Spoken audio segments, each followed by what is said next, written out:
Estamos viendo el libro de Juan, ya hemos terminado el capítulo 1, ahora estamos iniciando el capítulo 2. Y ahora vamos a ver pues el primer milagro de Jesús.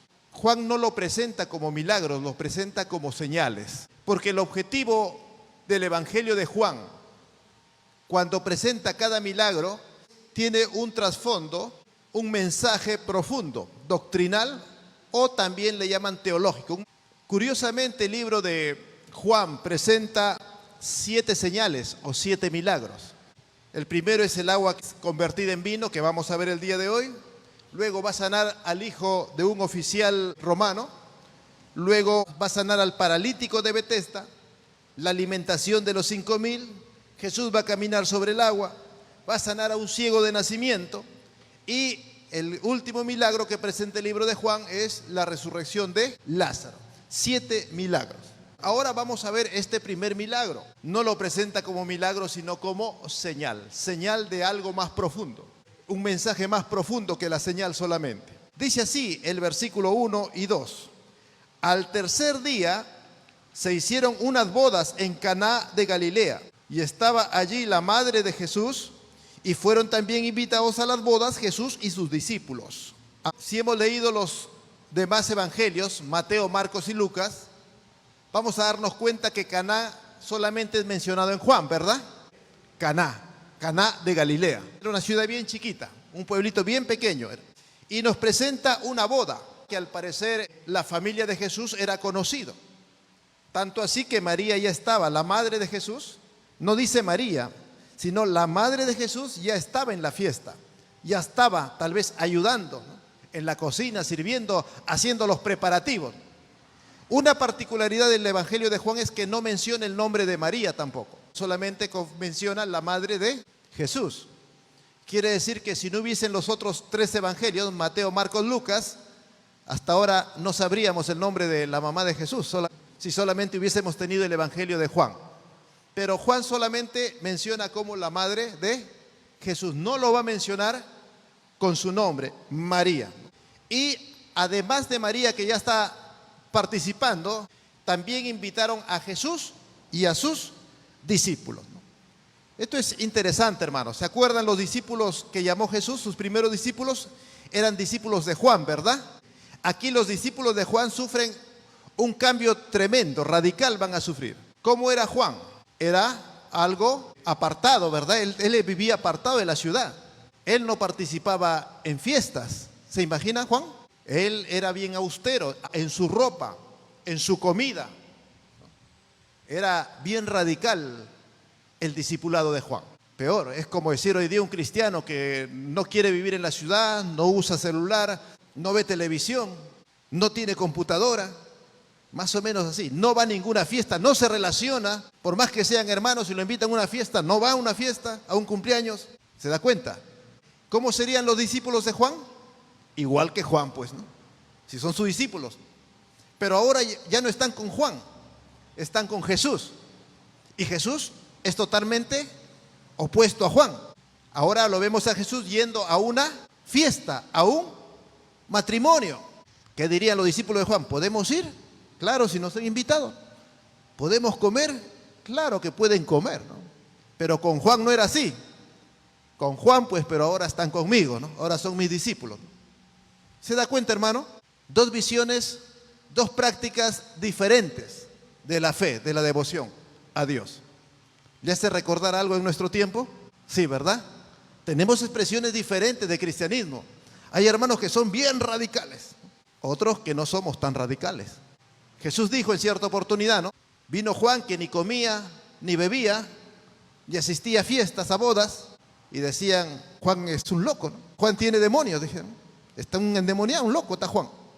Y ahora yo vengo, dice Jesús, el Hijo del Hombre, como, bebo, voy a fiestas y tampoco creen en mí, porque soy un comedor y bebedor, dicen, ¿no? Entonces el público no se satisfacía con nadie, ¿no? Ni con Juan ni con Jesús. La incredulidad es así, ¿no? Siempre pide señales, siempre pide algo más. Bueno, pero era diferente el ministerio de Juan y el ministerio de Jesús. Versículo 3 nos va a hablar ya del problema que se presenta en la boda. Y faltando el vino, la madre de Jesús le dijo: no tienen vino. Bueno, aquí el vino, ¿qué representa? El vino representa alegría, gozo, abundancia de alegría, gozo. En una fiesta matrimonial no podía faltar el vino. Pero en esos tiempos los matrimonios, un matrimonio, todo el pueblo asistía al matrimonio. Comida para todo el pueblo. Y vino no podía faltar. Lo otro era que no duraba un día, ni era 2-3 horas, desde las 7 de la noche hasta las 12 de la noche. No. Días, hasta una semana podría durar las celebraciones de un matrimonio. Generalmente duraba una semana, 7 días. Y había que dar de comer durante 7 días. Vino no podía faltar durante esos 7 días. Esas eran las costumbres, ¿no? Por tanto, que falte el vino en una celebración matrimonial era algo así como algo vergonzoso, ¿no?, para la familia, ¿no? Era una deshonra para la familia, el novio de la novia, ¿no? ¿Cómo no han previsto que falte el vino, no? No podía faltar el vino. Entonces Jesús va a usar este matrimonio, esta fiesta de bodas, para darnos algunas enseñanzas importantes, ¿no? Vamos al versículo 4. La mamá de Jesús, María, le dice: no hay vino. No hay vino, se acabó el vino. Como quien dice: haz algo, por favor. Jesús le da una respuesta, le dice: ¿qué tienes conmigo, mujer? Aún no ha venido mi hora. Parece algo duro, ¿verdad? ¿Qué tienes conmigo, mujer? Pero en realidad, en el tiempo de Jesús, la forma en que Jesús habla en el idioma original, pues es como decir: ¿qué deseas, apreciada mujer? Algo así, ¿no? Es una manera respetuosa en sí. Nosotros en este tiempo lo vemos como algo despectivo, ¿no? Pero no, en el tiempo de Jesús, y como Jesús lo habla, pues es de una manera muy bondadosa, de una manera muy respetuosa. Y vamos a ver algo: durante todo el Evangelio de Juan, cuando trata con las mujeres, va a llamarlas así, mujer, con la samaritana. Cuando está en la cruz con María y le encarga al discípulo amado el cuidado de su madre: mujer, he ahí tu hijo, hijo, he ahí tu madre. Entonces, no es algo despectivo, sino es el trato respetuoso, cariñoso, que va a usar Jesús con todas las mujeres que se va a relacionar durante el relato del Evangelio, y que Juan lo expresa así. En otras traducciones dice: admirable mujer, ¿no? Honrosa mujer, dice, ¿no? Si usted revisa otras traducciones modernas, lo expresan de esa manera. Muy bien, aún no ha venido mi hora. Posiblemente esto de la hora se refiere a la hora en que se iba a dar a conocer públicamente como el Cristo, el Mesías, ¿no? No ha llegado la hora todavía, ¿no? Esta palabra se usa para muchos acontecimientos en los cuales Jesús iba a revelarse al pueblo. Iba a mostrar su grandeza, su gloria, iba a mostrar la hora de su muerte, la hora de su resurrección. Pero lo que vemos hasta aquí, que María le dice y expresa una fe en Jesús, ¿no? Una fe en Jesús, tal vez como discípula misma, ¿no? Expresa una fe. Vamos al versículo 5, dice: y su madre dijo a los que servían: haced todo lo que os dijere. María no sabía qué iba a hacer Jesús, pero sí estaba seguro que iba a hacer algo su hijo.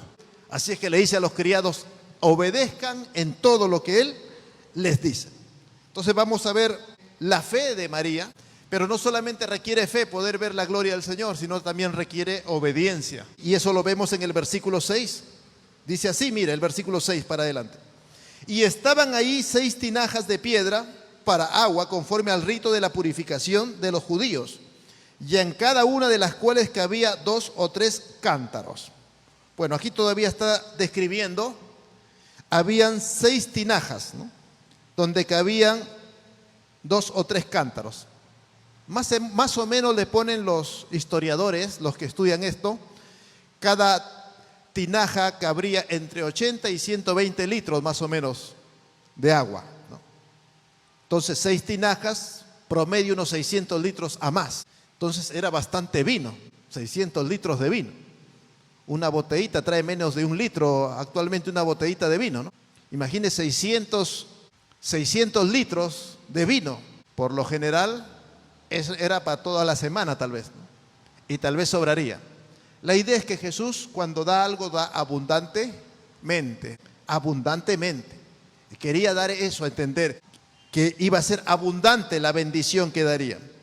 Y aquí hay un símbolo. Las tinajas de la purificación eran parte del ritual judío de purificación según la ley. Agua y se lavaban, se purificaban las manos, los pies antes de comer, ¿no? Antes de hacer alguna actividad. Eran ritos judíos según la ley. Pero esas tinajas estaban vacías, ¿verdad? Estaban secas y vacías, ¿no? Un simbolismo del antiguo pacto, de la ley. Había obediencia, pero no había vida. Había en la ley, había obediencia, culpa, la persona se sentía vacía, pero no había vida en abundancia. No había vida en abundancia, ¿no? Y eso representan las vasijas vacías. Había una vida más de temor en la ley, ¿no? De miedo. No disfrutaba su fe el creyente en el Antiguo Testamento porque era todo temor. La ley implica miedo, temor. Pero esas tinajas que están vacías van a ser llenas de algo que representa gozo, alegría, que es el vino. Y vamos ya al versículo 7. Jesús les dijo: llenad estas tinajas de agua, y las llenaron hasta arriba, rebosante, abundante agua le echaron. Entonces, versículo 8, les dijo: sacad ahora y llevadlo al maestresala, y se lo llevaron. Entonces llenaron las tinajas de agua hasta que rebosen, estén llenos, y eso es nuestra vida cristiana. En Cristo Jesús somos llenos del Espíritu Santo hasta rebosar. Quien cree en mí, de su interior brotarán, correrán ríos de agua viva hasta que rebalse. No tendrá sed jamás el que viene a Cristo, dice también, ¿verdad? Entonces fueron llenadas de agua.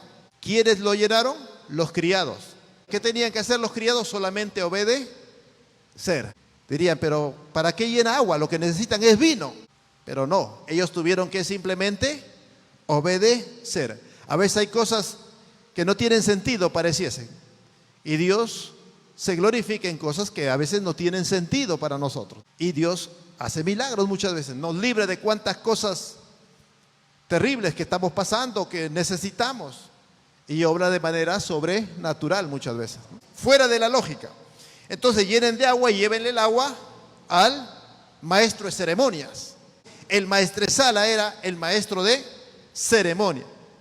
Entonces aquí vemos combinado dos cosas: la fe de María y la obediencia de los criados. ¿Queremos ver la gloria de Dios? Dios demanda de nosotros fe y obediencia, hermanos. Obediencia a su palabra, creerle a la palabra del Señor, creerle que no nos va a dejar, creerle que Él es nuestro proveedor, creerle que no nos va a faltar comida, vestido, que así como Él viste a las plantas del campo, a las flores del campo, nos va a vestir a nosotros también. Así como provee para las aves que no siembran ni ciegan, también nos va a proveer a nosotros. Y en cuántas necesidades que tenemos, hermano, hay que creerle al Señor. Aunque no vea usted con sus ojos, no parezca lógico, Dios obra en nuestras vidas. Bien, llevaron la supuesta agua al maestro de ceremonias, versículo 9. Dice: cuando el maestresala, el maestro de ceremonias, probó el agua hecha vino, sin saber él de dónde era, aunque lo sabían los sirvientes que habían sacado el agua, llamó al esposo y le dijo: todo hombre sirve primero el buen vino, y cuando ya han bebido mucho, entonces el inferior. Mas tú has reservado el buen vino hasta ahora. Entonces, la costumbre era esa, ¿no? Primero servían el vino de alta calidad. Cuando ya estaban medios alegres, medios mareaditos ya, servían el vino de menos calidad, para que no se den cuenta. Pero en Jesús no es así, hermano.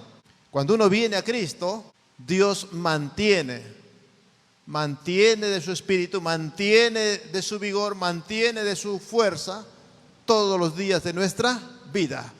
Jesús no nos endulza con algo bonito al comienzo y después nos deja, no. Él siempre va a mantenerse fiel. Él siempre va a mantener vivo ese gozo del creyente, aunque pasen los años. Ese primer amor ha de permanecer siempre.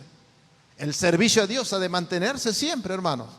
Entonces el vino es símbolo de gozo, alegría. Ese vino de nuestro esposo Jesucristo se mantiene durante toda nuestra vida. Y en casa de Jehová moraré por largos días. Ese ánimo, hermano, debe mantenerse durante todos los días de nuestra vida. Si bien pasamos por momentos en que decae nuestro ánimo, pero vuelve. Pasa la prueba y seguimos sirviendo al Señor, seguimos buscando a Cristo. El vino representa eso, el gozo, la alegría que hay en el nuevo pacto, los ríos de agua viva que rebosan y van a ser siempre, hermanos, agua fresca en nuestra vida para servir al Señor. El versículo 11 ya y 12, los dos últimos versículos del párrafo, vamos a ver el propósito de este milagro. ¿Cuál es el propósito, no?, de esta primera señal? Recordemos, Juan no le llama milagro, le llama señal. Dice así el versículo 11: este principio de señales hizo Jesús en Caná de Galilea y manifestó su gloria. Manifestar su gloria, su grandeza, su poder, ¿no? Manifestar que Él es el Cristo, que Él es Dios hecho hombre. Él es el Mesías enviado para salvar a su pueblo. Entonces, mostrar su gloria. ¿A quién? A sus discípulos. No fue público porque el resto no se enteró de que había convertido el agua en vino, pero sus discípulos y los criados, sí, ellos glorificaron a Dios, dieron gloria a Dios, y sus discípulos creyeron en Él, dice. Es decir, afirmaron su fe en Él. No es que recién creyeron, ya creían. Ellos creyeron que Jesús era el Mesías, pero cuando dice creyeron en Él, se refiere a que afirmaron esa creencia, esa fe. Afirmaron su fe en Jesús como el Cristo, el Salvador, el Hijo de Dios. Y cada acto glorioso del Señor hace eso con nosotros, nos afirma. Creemos en Él, nuestra creencia, nuestra fe en Él se afirma cuando vemos, escuchamos la gloria, las maravillas de Dios. Versículo 12, después de esto descendieron a Capernaum, Él y su madre y sus hermanos y sus discípulos, y estuvieron ahí no muchos días. Este es el primer milagro, la primera señal de Jesús que hace, donde muestra su gloria y afirma la fe de sus discípulos en el reino de los cielos, en el plan de salvación, en el nuevo pacto que es en Cristo Jesús. Ahí nos vamos a quedar para continuar ya la próxima semana.